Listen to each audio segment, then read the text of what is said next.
Hey guys, quick shout out to all of our sponsors. Started with Taigatu. This is a brand that's based out here in the Northwest, started by two brothers, and their motto is freedom from ordinary. This brand is an amazing lifestyle brand. Go check them out, Taigatu. Use the code TOPRATEDMMA for a discount at the checkout. Reweb, they're a veteran-owned digital marketing agency, and they're on a mission to help 1 million small businesses and feed 1 billion people by giving back. In fact, if you go to their website, you can fill out a form right now. They will give you a personalized video review of your website and help you with some strategies for free. Just tell them Top Rated May sent you. Go check them out, rewebbed.com. Combat flags. They do flags like the one behind me and the original combat flag, which is a 4x6-inch flag made by fatigues that are donated to combat flags from soldiers that wore them. And the cool thing is, every combat flag that comes out to you has the story of the soldiers that wore that fatigue. They have donated close to $80,000 to Stop Soldier Suicide, a great organization.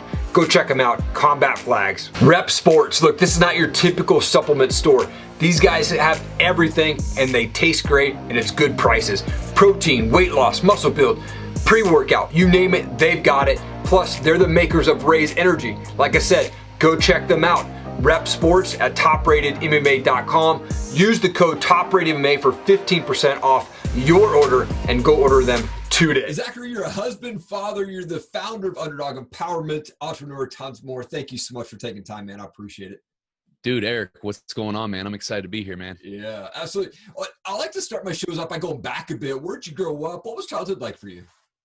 Yeah, dude. I grew up in Ferguson, Missouri. It's like got a bad rap because of the whole Michael Brown situation that happened. But yeah, it's nothing like the media portrays it to be, man. That's BS, dude. But it's a great neighborhood.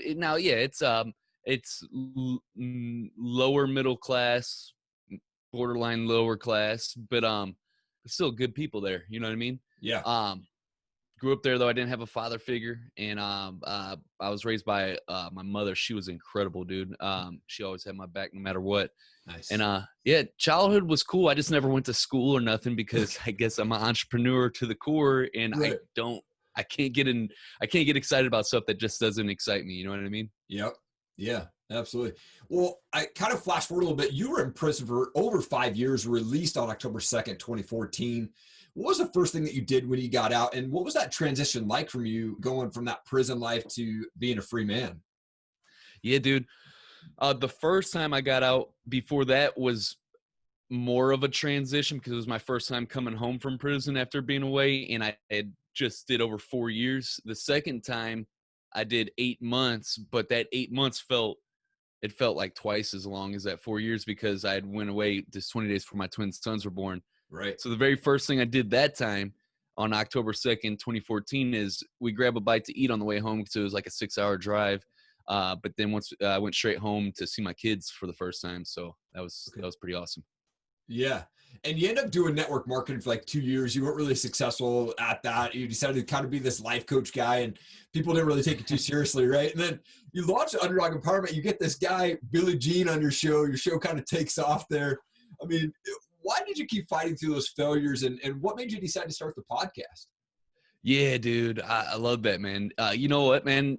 I had early on success in network marketing. I was making almost $2,000 a month residual. Wow. Yeah. But then I completely lost my passion for it and it just wasn't my thing. And then my business crumbled as a result. And I was making like $200 to $300, $500 a month after auto ship. So it was just barely hanging on. Right. And then I just moved on. But you know what, dude? I truly believe like the reason why I pushed through all that is like you have these two voices, you know, like you have a voice in your head that's like always encouraging you and like, you know, like to push through the hard stuff. And then you got the voice that kind of wants to make excuses or whatever. And the more you listen to the voice that like, you know, you push through the hard stuff in hard times when you don't want to do it, that voice becomes stronger over time. And it's really easy to give in to the one that makes excuses because we all have that voice. Like we wake up and we're like, I don't feel good today. I don't want to jump right into doing this bit or whatever, you know, but I don't know. I believe that played a huge factor. You asked me why I got into podcasting though, right? Yeah. Just, I mean, I started this thing in a walk-in closet but I'm always curious why people start their own podcasts. Dude, this is the exact reason why. I had been putting out my YouTube channel 3 videos every Monday, Wednesday, and Friday consistently for almost 2 years, never missed a single upload. And Nice. I don't know if you're familiar with video, but there's more that goes into producing YouTube videos than a podcast. It's easier to edit audio than it is video or whatnot. But Yeah. so I've been doing that. I liked video more than podcasting, but I was going through in 2017, going through Russell Brunson's or it was in the beginning of 2018, going through Russell Brunson's course on it's funny because I don't even use ClickFunnels more just because I can't stand the community. I like Russell, I just don't like that community. Yeah, I 100% agree, man. Bro, it's slimy. They're something else, man. Yeah. Oh, Yeah, man.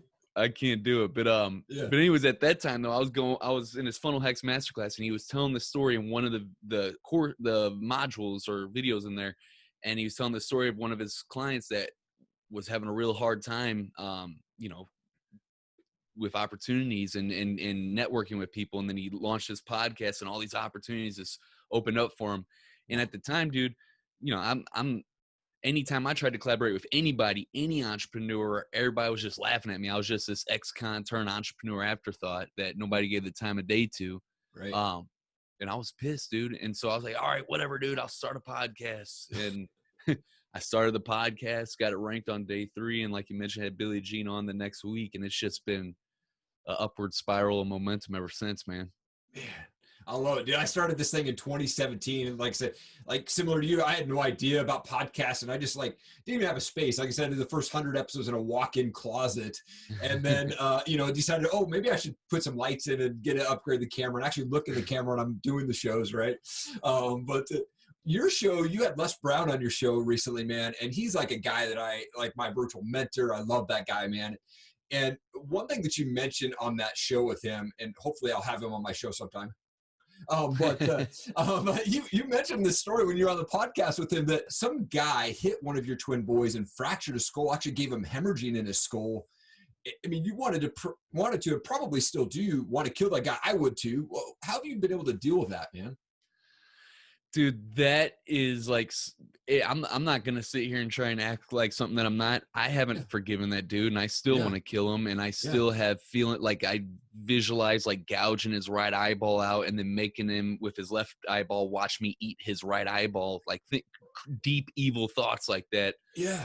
Because I mean, you hit my 4-month-old kid and fractured his skull and caused him brain hemorrhaging. You know what I'm saying? Like, yeah. I don't know, that makes my blood boil. And that happened when I was when I went to prison that second time. Okay. How do I deal with that, man? I really do pray to God and am thankful that I was locked up at that time, because I was going to kill him when I figured that out. And I had 6 months to sit there, because it was 2 months that after I got in. And I did 8 months total that second time around. I had 6 months to sit there and really think hard and critical about it. And what I came up with is this, man, is that, yeah, I could go and kill this coward easily, and I could avenge my son easily. Yeah. But is that the best thing for me to do?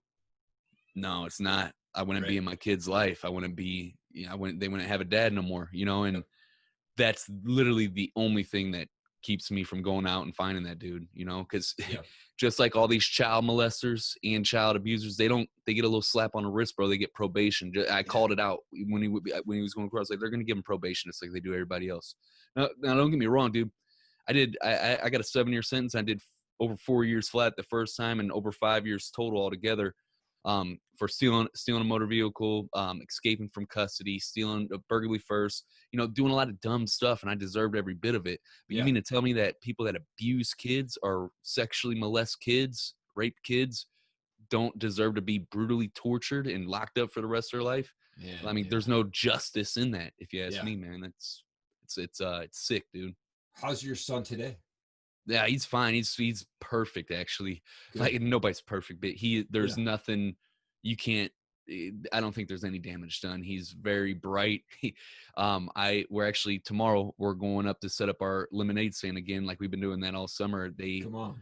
I was smashing them in Monopoly yesterday, but I always teach them, try to teach them good lessons that they got to go out and make it on their own, you know?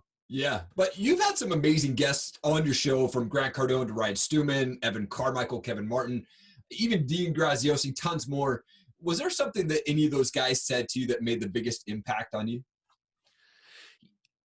I can't pinpoint one or another because it's always the right thing that I need right there. You know what I mean? Like, I don't know. I'm pretty sure you probably do this too, but I use those like when I'm sitting down, like I was just with Andy Frisella a couple of weeks ago, sitting down at his new headquarters for a second time on my show. And I literally just picked his brain about where I'm currently at in the business and what I just got free consulting from him. You know what I mean? Nice. Yeah. And that helps my audience at the same time, you know, but I wouldn't have got an hour-long conversation with Andy Frisella outside of having a podcast. You know what I mean? And so I'm asking him about scaling a business and building company culture, something that to me personally, I think that dude's the greatest in the world at building company culture. The culture he developed at First Form and Supplement Superstores, incredible, dude. I trained my personal trainer, helped build Supplement Superstores for 10 years when he first started the Supplement Superstores out. Was running his store and stuff. So my personal trainer was mentored by Andy for 10 years. And so I kind of get that every week to get that rub up off on me or whatnot. Yeah. Well, and you offer a ton of great resources on your website to kind of help people with that podcast roadmap, to, top tools for podcasting, to books and website hosting, things like that. Why was it important to give that stuff away versus being, charging for that? Yeah, man, I've had so many people, and I'm not bragging or nothing, but this is truly how I believe you can win and really do it the right way. I had people tell me, like, man, your lead magnet is better than some paid courses. And that's when when you're giving away free stuff that's better than a lot of people's paid stuff. Yeah. Then you're going to win. And then when you do put on an offer, they're probably going to take you up on it because they know it's going to be some heat if you're charging for it. So that's why I do that. Really, Underdog Empowerment. So I forgot to mention this part when you asked me why to get into podcasting. So I started because of I heard that story. I was like, okay, I'm just going to do it, see what sticks. And so I started for selfish reasons, first and foremost. You can't fill up a cup from an empty cup. So I did it to break myself out of that box. But I also started to empower underdog entrepreneurs like myself. And so like what's really helped me so much, man, like, and I'm a firm believer in this stuff that I geek out on, like psychology, marketing, stuff like that. Yeah. I feel like what's really put my brand on the map and then continue not to just be a flash in a pan, but continue to grow over time and keeps on to improve is that I believe that how I do my marketing, every single piece of marketing, any conversation I have with somebody, any email, any Facebook post, any podcast episode, anything, literally, it's all geared towards who I was yesterday or who I was just starting off or anybody in between. And when I do that, that's powerful. It makes personal branding easy because so many people are trying to create these imaginary customer avatars that don't even align with who they really are. And if we're talking about personal branding here, that's never going to hit because people got high bullshit detectors, dude. And so if you just focus on who you are, who you were yesterday, who you were just starting on, anywhere in between, it's easy at that point because you know that person, you are that person, and you can help that person, and you're not being fake, you're being real. Yep. And once I started taking that approach, man, my brand just started skyrocketing ever since. And I think that's why I was drawn to you too, because I love that you're real and you're raw. And, for me, I'm this guy who, like I said, started this podcast, started my brand, Top Rated May, back in 2012. At one point, I even was like, screw it, I'm going to sell this thing and get rid of it because I lost my fever for it, dude. And then in the middle of this guy calling me, offering to pay me $2,000 for my brand, I was like, oh, hold up. Nope, not going to do it. I'm rebranding and kick myself back off into the new brand that we have now today. But we're continuing to grow that, man. And like I said, man, I think because you are real, because you are raw and transparent, man, that's what drew me to you. And I so appreciate that you're that way, man. I appreciate you too, man. And I want to know, we got to do like a measurement sometime to see whose beard's longer. Right? Because you got a nice gnarly beard going there, my man. Thank you so much, man. I appreciate that. I want to talk about your podcast Penthouse, though, for a minute, dude. Because what is the podcast Penthouse, and what can folks expect to get out of that when they join up with you and your team? Yeah, man, dude. So if you go and listen to some of those episodes like I had with Andy and some of the ones that are, out right now at the time it's recording, it's end of July 2020. Yeah. So what I'm going through right now is something that I've never experienced before in business, but I'm realizing that this is the same thing that happens in relationships, with your girlfriend, husband, wife, whatever. Same thing that happens in fitness, everything, man. You have these periods of growth, and then you have periods of sustain. You have periods of exploration, then periods of optimization. And in business specifically, I never went through the optimization phase, which is what we're doing right now. We're developing, we're sustaining, we're building out all these systems and picking apart every single piece of the business and preparing for the next growth wave, which is something new to me. Yeah. And to be quite honest with you, it's definitely not my favorite, right? I'm the visionary, the I love marketing. Let's go jump off the cliff and grow wings on the way down. But Right. We're at a point where, we literally can't bring in any clients right now into our flagship product, our complete done for you podcast marketing system, just because of where we're at capacity wise, and we need to build all these things out before we go on the next growth wave. Right. But man, what we're trying to do, man, what we are doing is we're seekers of truth, man. And what we do is we work with real mother effort. I don't know if you can cuss on yourself. Yeah, whatever you got, man. Yeah, bring it. Like we will literally turn, if you, what I mean by real motherfucker is like somebody that's not, our mission statement is, a vision statement is, imagine a world where you don't have to fake or pretend to be something that you're not. Because it's so much that's going on in this internet marketing space where people get in front of the rented Lamborghinis and try to promise you stuff that they can't deliver on. And it's just, it's slimy. And then everybody has this inferiority complex because they think like they need to be something that they're not and act like they're further along and fake on Instagram and all this stuff when they really don't know yet. And I want to show people that you don't have to be like that. You can be you. You could say, hey guys, I'm just starting out. I don't know none of this, but I'm committed to figuring this out, and this is the reasons why I'm doing it and stuff. And there's nothing wrong with that. We're all at different parts of the journey and stuff. And so we're trying to abolish that whole fake Instagram image that people think they need to put on. And that's what we're doing with Podcast Penthouse. Oh man, I've been thinking about that a lot lately. All these kind of fake guys out there that are kind of they're the gurus, and man, I've been kind of just meditating on or just even trying to figure out why they even do that, right? It's all about the money for me, but or for them, right? And so I see them do, I'm like, man, quit that BS. Just be real, right. Right? I mean, just if you're not a millionaire, don't say you're a millionaire, right? I mean, that stuff cracks me up, man. I'm a big fan of Ed Mylett and his book, Max Out and morning routines and stuff like that. What's a good morning, or what's a morning routine look like for you? Yeah, man, it's not the best yet. Okay. But I like to wake up, take a cold shower right out the gate, boom, nice. And then that just wakes you up right away, right? Yeah. But it gets you dialed in, and then I'll either go work out or read, one or the other. And then if I work out first, I'll come back and read, vice versa. Yeah. And then after that, I'll do some meditation, and then I'll review my goals, do my journaling, and then get straight into the first task of the day. Sometimes I don't always stay true to the meditation, which I need to. I need to be more consistent with that and just do it. Yeah. Because there's times where I'll listen to this guided meditation. It's not really a meditation. It's like a priming thing from Tony Robbins. You can find it on his website. Yeah. This priming exercise, and it's like 15 minutes long, and it gets you, man, it has you do these visualizations through it, but it's like a guided thing, and that's really cool. Oh, and that's really good if you're like me, where your mind is consistently going 1,000,000 miles per hour, right?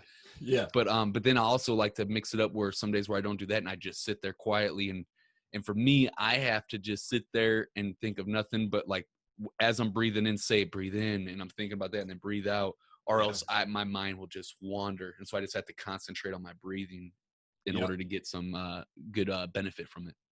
Man, yeah, absolutely. Absolutely. Well, I wanted to transition to some fun questions here real quick for us. I've got these things called pod decks. I use these on my show. Randomly pull one of these out, man, and see what happens. Hopefully it's not a flop for us and see what happens here. What's something that you've never been able to do well? Something that I've never been able to do well, I would say systems, organizing. Yeah. And that's what I'm doing right now is I'm doing the hard stuff. It's stuff that not only do I suck at it, I also really don't enjoy doing it. Okay. Like it's something that drives me crazy. So I'm not good at it. I don't enjoy doing it. Yeah.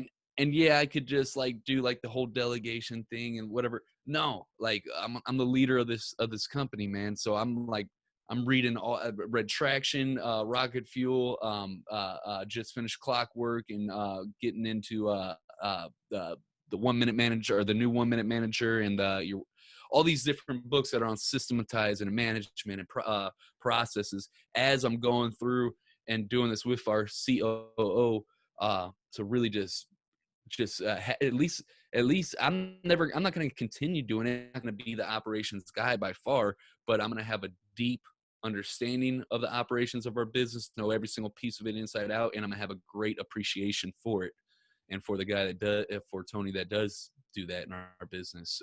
And it's super important and vital to any company success. Yep. So yeah, that's always been something that I sucked at. Okay. I'm a music guy, so I love to ask this question, man. What's a favorite band for you, or do you have a favorite type of music you like to listen to? I bounce around. Like right now I'm doing early alternative rock, mainly early 2000s, that I'm listening to right now, but then I'll bounce around to slow jams like Usher and stuff like that, and then I'll bounce around. So I really don't have a favorite, but if I were to say like who's my one of my favorite artists of all time, this is a tough one because I really like music a lot too. It's hard to say, like, you know, and this isn't like, I don't have like an exact favorite, but one of my favorite bands of all time. Man, this is a critical question for me because totally. Oh, dude, I'm gonna roll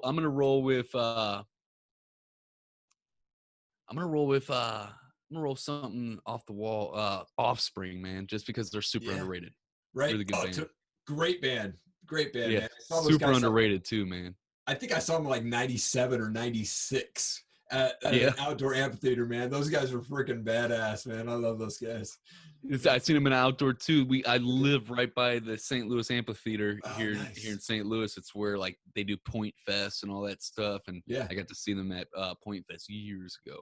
Very cool. Last question for you. Does it take money to make money? No. Yeah. No, it doesn't. Right. If you have money and you already have the skills and the knowledge, and you can probably use that resource to help you make more money. But you don't need money to make money. You can start with absolutely nothing. It takes skills to make money. Yeah. It takes skills and character. Exactly. Zachary, such an honor to have you on my show, man. Thank you so much for taking time, man. This is a killer show, dude. Dude, thanks for having me on. Dude, this was a blast, man. I would love to do it again. Thank you so much for watching the show today. I so appreciate it. Please leave a comment down below. Leave us a review. Share this video. We want to get it in front of as many people as we can. I'm going to continue to bring on the best guests possible, from world changers, entrepreneurs, success-minded people, and the best up-and-coming fighters, real stories. We are creating visionaries here on this channel. Thank you so much for checking it out. Have an awesome day.